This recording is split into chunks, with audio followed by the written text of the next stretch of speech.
Assalamualaikum warahmatullahi wabarakatuh.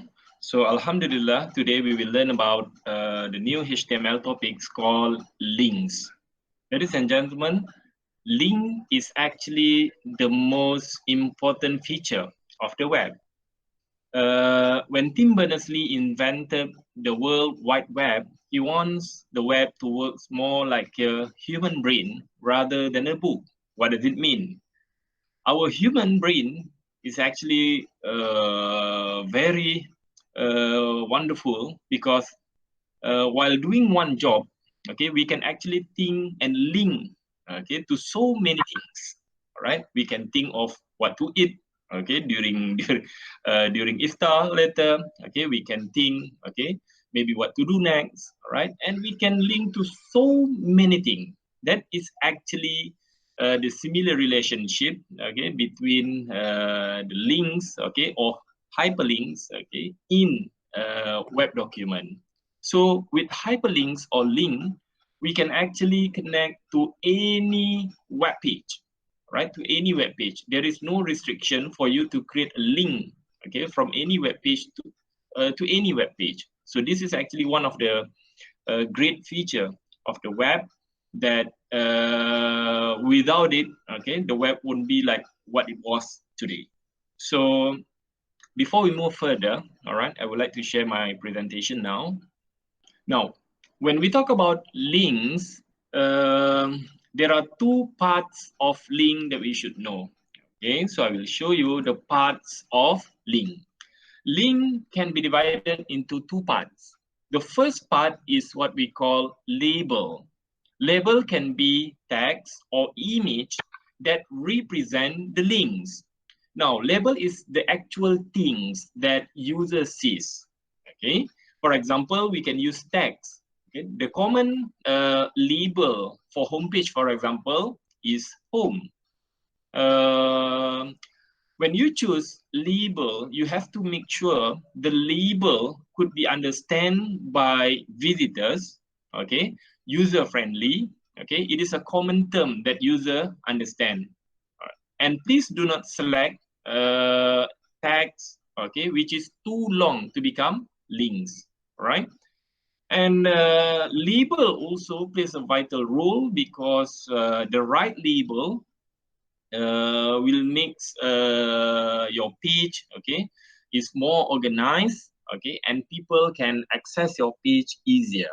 All right, so that is the first part, the label. Okay, sometimes we also use image as a label, and please be careful when you use image. Okay, sometimes you use logo to represent the link. Okay, make sure the logo or the image is easy to understand, meaning that your visitor knows what the logo is all about. All right. For example, for home, normally the logo used, okay, is a home logo. All right.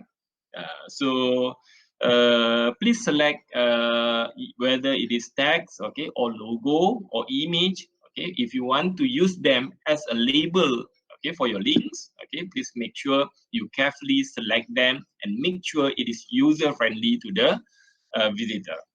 The second part of link is destination.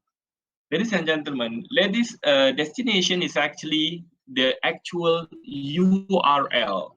So when user click the label, it will bring them, okay, to the actual page. So URL, okay, in destination, what we will do is, okay, we will insert the URL of the page.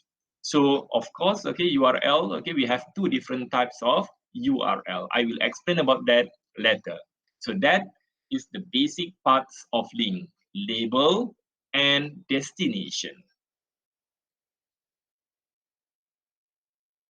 And now, I will describe about types of URL. Okay. Now, there are two types of URL. The first, it's what we call relative URL.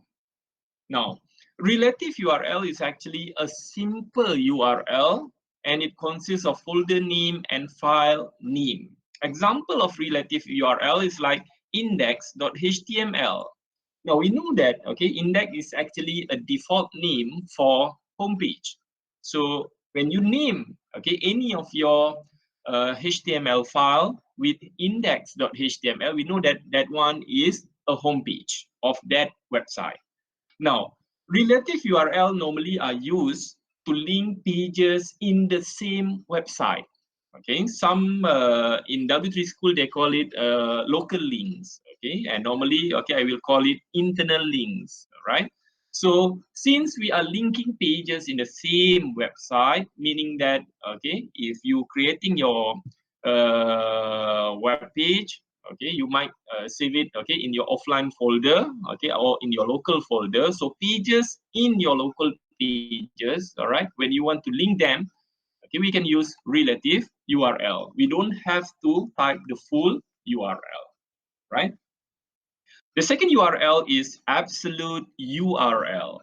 Unlike relative URL, which is simple, consists of maybe only folder, okay, and file name, absolute URL is a complete URL. When we said complete, it have to come with the scheme, okay, such as HTTP, HTTPS, FTP, mail to, okay, and etc. And then server name, okay, such as www.uitm.edu.my, and then followed by paths, okay. Paths is like folder name slash, okay, subfolder slash, all right, that is paths. And finally, okay, the file name index.html. So this is example, okay, of an absolute URL of UITM page. So when we want to create, okay, link, okay, to a page which located outside of our server, okay, it is not in the same directory. So what we can do is, okay, we have to put the complete URL or the absolute URL. So that's it, the two types of URL, relative and absolute.